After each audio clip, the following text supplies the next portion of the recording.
Good morning students.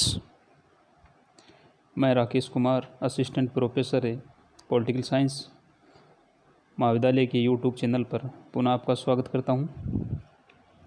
विद्यार्थियों, आज हम भारतीय राज्य व्यवस्था के अध्याय 4 भारत में उग्रवादी राष्ट्रवाद के विकास के बारे में चर्चा करेंगे। इससे पहले की वीडियो में हमने उदारवादी राष्ट्रवाद के उदय के कारणों पे चर्चा की थी। जैसा कि हम पहले भी चर्चा कर चुके हैं कि भारत में या भारतीय राष्ट्रीय आंदोलन को हमने 3 भागों में विभाजित किया था। तो इसका जो दूसरा भाग है उग्र राष्ट्रवादी आंदोलन का विकास, इस पर हम चर्चा करेंगे। 1885 से 1905 तक भारतीय राष्ट्रीय कांग्रेस का जो प्रारंभिक जीवन काल है उसका नेतृत्व उदार राष्ट्रवादियों ने किया। उदार राष्ट्रवादियों का लक्ष्य भारतीय प्रशासनिक व्यवस्था में कार्मिक सुधार करना था और वे इस लक्ष्य की प्राप्ति हेतु संवैधानिक साधनों के प्रयोग में विश्वास रखते थे। लेकिन 1885 से 1905 की कालखंड के दौरान भारत और विदेशों में अनेक ऐसी घटनाएं घटित हुई जिसके कारण भारतीय लोगों में असंतोष उत्पन्न हुआ और ये वर्ग पूर्ण स्वतंत्रता की मांग करने लगा। इस वर्ग ने संवैधानिक साधनों, विशेषकर नरम संवैधानिक साधनों के प्रति अविश्वास की भावना को जन्म दिया और इन्होंने पूर्ण स्वतंत्रता की मांग और उसकी प्राप्ति हेतु जन आंदोलन के मार्ग को अपनाने वाली इस धारा को हम उग्र राष्ट्रवाद के नाम से जान सकते हैं। ये धारा 1890 के दशक से प्रारंभ हो जाती है और सन 1905 के आते आते ये अपने पूर्ण रूप में प्रकट होकर हमारे सामने आती है। 1905 तक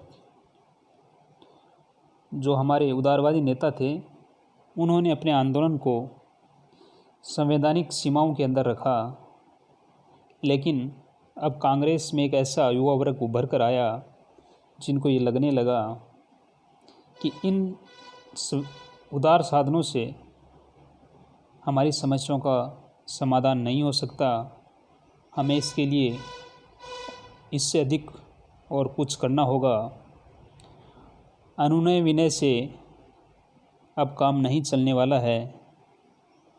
ऐसे विचार राष्ट्रवादी नेताओं में पनपने लगे और इन नेताओं में जो प्रमुख नेता थे बाल गंगाधर तिलक, लाला लाजपत राय, विपिन चंद्र पाल, ये प्रमुख नेता थे। 20वीं शताब्दी के प्रारंभ में ऐसी घटनाएं घटी जिसके कारण भारतीय राष्ट्रीय जीवन में एक नई आशाओं और ऊर्जा का संचार हुआ और भारतीय जो राष्ट्रीयता थी वो अपनी शेषावस्था को छोड़कर अब तरुणाई की ओर बढ़ने लगी। भारतीय नवयुवकों के दृष्टिकोण था तथा उनकी मनोवृत्ति में क्रांतिकारी परिवर्तन होने लगे।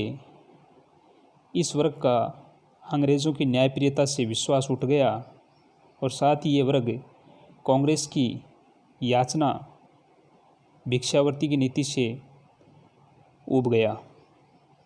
इन अतिवादी नेताओं ने उग्र साधन अपनाए जाने का समर्थन किया और कार्मिक सुधारों के स्थान पर पूर्ण स्वराज्य की मांग की और साथ ही स्वराज्य को अपना जन्मसिद्ध अधिकार घोषित किया। अतिवादी नेता स्वराज्य को अधिकारपूर्वक प्राप्त करना चाहते थे और इसकी प्राप्ति के लिए उन्होंने उग्र पद्धति का प्रयोग किया, जिसे हम उग्र राष्ट्रीयता के नाम से जान सकते हैं। उग्रवादी राष्ट्रवाद के उदय के कारण पर जब हम चर्चा करेंगे तो हम कह सकते हैं कि भारत में उग्र राष्ट्रवाद का उदय न तो कोई आकस्मिक घटना थी और न ही अन्य परिस्थितियों से अलग एक पृथक दृष्टिकोण था, वरन ये विभिन्न घटनाओं, परिस्थितियों और शक्तियों का स्वाभाविक परिणाम थी। उग्र राष्ट्रवाद के उदय में जो प्रमुख कारणों की चर्चा हम करेंगे, सबसे पहला जो कारण है 1892 का सुधार अधिनियम। भारत में संवैधानिक सुधारों की दिशा में भारतीय राष्ट्रीय कांग्रेस के स्थापना के 7 वर्षों बाद या उसके प्रयासों के 7 वर्षों के प्रयासों के बाद 1892 का भारत परिषद अधिनियम आया, लेकिन ये अनेक कमियां और त्रुटियां इसमें रही और ये अधिनियम भारतीय राष्ट्रीय कांग्रेस या सामान्य भारतीयों को संतुष्ट नहीं कर सका। इस अधिनियम में अनेक कमियां, त्रुटियां रही, जिसके कारण भारत के लोगों में संवैधानिक मार्ग के आधार पर कुछ प्राप्त करने की आशा समाप्त होने लगी और अब कांग्रेस के अंदर तथा बाहर एक ऐसे युवा वर्ग का जन्म हुआ जो कर्मिक परिवर्तन के स्थान पर आधारभूत परिवर्तन और प्रार्थना, अनुनय, विनय के स्थान पर आंदोलन के मार्ग को अपनाने पर जोर देने लगा। तो उग्र राष्ट्रवाद के उदय में पहला महत्वपूर्ण कारण हम कह सकते हैं 1892 का अधिनियम। इससे भारतीय जनता में असंतोष पनपता है। दूसरा कारण भारत में धार्मिक पुनरुत्थान और सांस्कृतिक नवजागरण। कांग्रेस के जो प्रारंभिक नेता थे वो पश्चिमी शिक्षा से प्रभावित थे और इसी वजह से अपनी मानसिक पृष्ठभूमि के कारण वो ब्रिटिश शासन को भारत के लिए लाभकारी मानते थे, लेकिन बाद में धार्मिक पुनरुत्थान के परिणाम स्वरूप कांग्रेस में एक ऐसे वर्ग का जन्म हुआ जो भारतीय धर्म, सभ्यता और संस्कृति के गौरव से परिचित था और जिसका ये मानना था कि भारत का जो गौरव है वो विदेशी शासन की समाप्ति में ही है।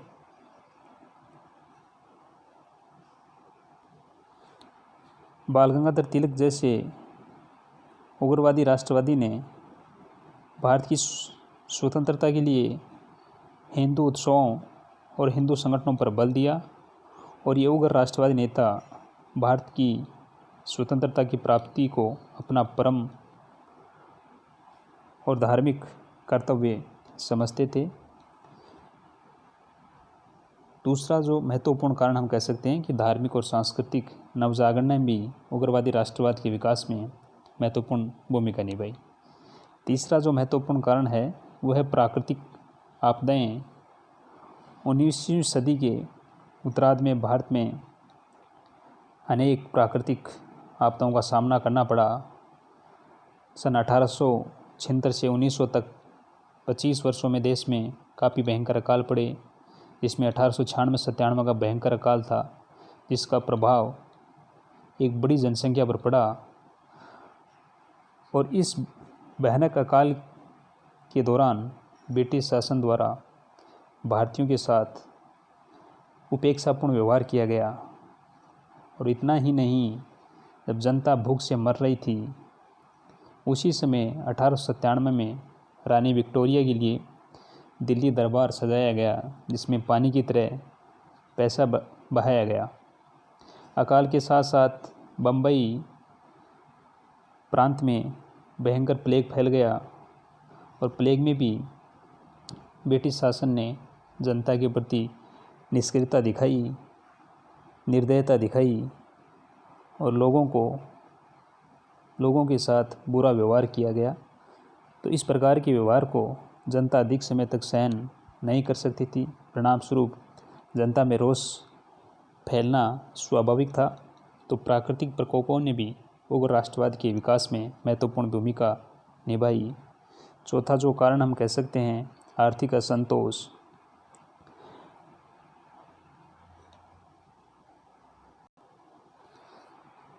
अधिक गरीबी और आर्थिक असंतोष हमेशा क्रांति को जन्म देता है। ब्रिटिश सरकार द्वारा निरंतर भारत के आर्थिक शोषण की नीति अपनाई जाने लगी। विदेशी माल पर आयात कर को समाप्त कर दिया गया, जिससे देशी सामान महंगा हो गया और विदेशी सामान सस्ते दामों पर बिकने लगा। सरकार की इसी नीति की वजह से भारतीय लोगों में बेरोजगारी फैलने लगी, गरीबी फैलने लगी और इसके परिणाम स्वरूप लोगों ने स्वदेशी आंदोलन चलाना शुरू किया। भारतीयों को उनकी शिक्षा के अनुसार, योग्यता के अनुसार स्थान नहीं प्रदान किए जा रहे थे, जिससे युवा वर्ग में निराशा और तीव्र असंतोष की भावना उत्पन्न हुई। तो हम कह सकते हैं कि शिक्षित भारतीयों में बेकारी से उत्पन्न राजनीतिक असंतोष भी भारत में उग्र राष्ट्रवाद के विकास में महत्वपूर्ण भूमिका निभाता है। अगला कारण है पश्चिमी क्रांतिकारी विचारों का प्रभाव। जब भारतीय लोग अंग्रेजी भाषा और पश्चिमी शिक्षा पद्धति के माध्यम से विदेशों में स्वतंत्रता प्राप्ति के लिए जो आंदोलन चलाए गए, उनको पढ़ा, उनके भाषणों को सुना, चाहे अमेरिका का स्वतंत्रता संग्राम हो, चाहे इंग्लैंड की गौरवपूर्ण क्रांति हो, तो उनके मन में भी भारत की स्वतंत्रता प्राप्ति की लालसा बढ़ गई और इसके लिए उन्होंने उग्र राष्ट्रवाद का मार्ग अपना लिया। अगला महत्वपूर्ण कारण हम कह सकते हैं लॉर्ड कर्जन की प्रतिक्रियावादी नीति। लॉर्ड कर्जन ने अपने शासनकाल में वही कार्य किया जो मुग़ल साम्राज्य के लिए औरंगज़ेब ने किया। लॉर्ड कर्जन का सबसे महत्वपूर्ण या सबसे मूर्खतापूर्ण कार्य बंगाल विभाजन था और बंगाल विभाजन के कारण जनता में असंतोष फैल गया, जिसके कारण केवल बंगाल में नहीं संपूर्ण भारत में राष्ट्रीयता की अभूतपूर्व भावना को जन्म दिया। लॉर्ड कर्जन ने अपने शासनकाल में अनेक इस प्रकार के कार्य किए जिससे भारतीय लोगों में असंतोष फैलता है। चाहे 1903 का दिल्ली दरबार पर किया गया वे, सेना पर किया गया वे, भारतीयों का विश्वविद्यालयों में प्रतिनिधित्व कम कर दिया गया और भारतीयों के साथ इस प्रकार का समाचार पत्रों की स्वतंत्रता को सीमित कर दिया गया। लॉर्ड कर्जन के शासनकाल में भारतीयों के प्रति बहुत ही अपमानजनक व्यवहार किया गया, तो जिसकी वजह से ब्रिटिश शासन के प्रति भारतीय लोगों में असंतोष की भावना और अधिक फैल गई। अगला जो कारण है वो है लाल बाल पाल का नेतृत्व है। उग्र राष्ट्रवाद के उदय में लाला लाजपत राय, बाल गंगाधर तिलक, विपिन चंद्र पाल का नेतृत्व भी एक महत्वपूर्ण कारण है। ये नेता अटूट देशभक्त थे और ब्रिटिश शासन के ये कट्टर शत्रु थे। तिलक कहा करते थे कि स्वतंत्रता मेरा जन्मसिद्ध अधिकार है और मैं इसे लेकर रहूँगा। हम कोई भिक्षावर्ती नहीं है, ये हमारा जन्मसिद्ध अधिकार है। तो इस प्रकार इन नेताओं ने पूरे देश में लोगों में जनजागृति की एक अभूतपूर्व लहर उत्पन्न कर दी और इन्होंने कहा कि हमें भिक्षावर्ती का मार्ग त्याग कर आंदोलन का मार्ग अपनाना होगा। तो लाल बाल पाल का नेतृत्व भी भारत में उग्रवादी राष्ट्रवाद के विकास में महत्वपूर्ण योगदान दिया। अगला जो कारण हम चर्चा कर सकते हैं कि भारतीयों के साथ दुर्व्यवहार। उग्र राष्ट्रवाद के उदय का एक अन्य कारण अंग्रेज़ों का भारतीयों के प्रति दुर्व्यवहार भी महत्वपूर्ण कारण है। अंग्रेज़ लोग अहंकार से युक्त थे और वो भारतीयों को दिन प्रतिदिन उनके साथ अपमानजनक व्यवहार करते थे। अनेक बार ब्रिटिश सेना या अन्य अधिकारी भारतीयों के साथ मारपीट करते, लेकिन अंग्रेज़ों को इसके लिए कोई दंड नहीं दिया जाता था या बहुत साधारण दंड दिया जाता था, जिसकी वजह से भी भारतीय लोगों में असंतोष फैल रहा था। इसके साथ साथ विदेशों में भी जो ब्रिटेन के उपनिवेश थे, चाहे दक्षिण अफ्रीका हो, नेपाल हो, वहाँ भी भारतीयों लोगों के साथ दुर्व्यवहार किया जाता था, जिसकी वजह से भी भारतीयों में अंग्रेज़ों के प्रति असंतोष की भावना फैलती है।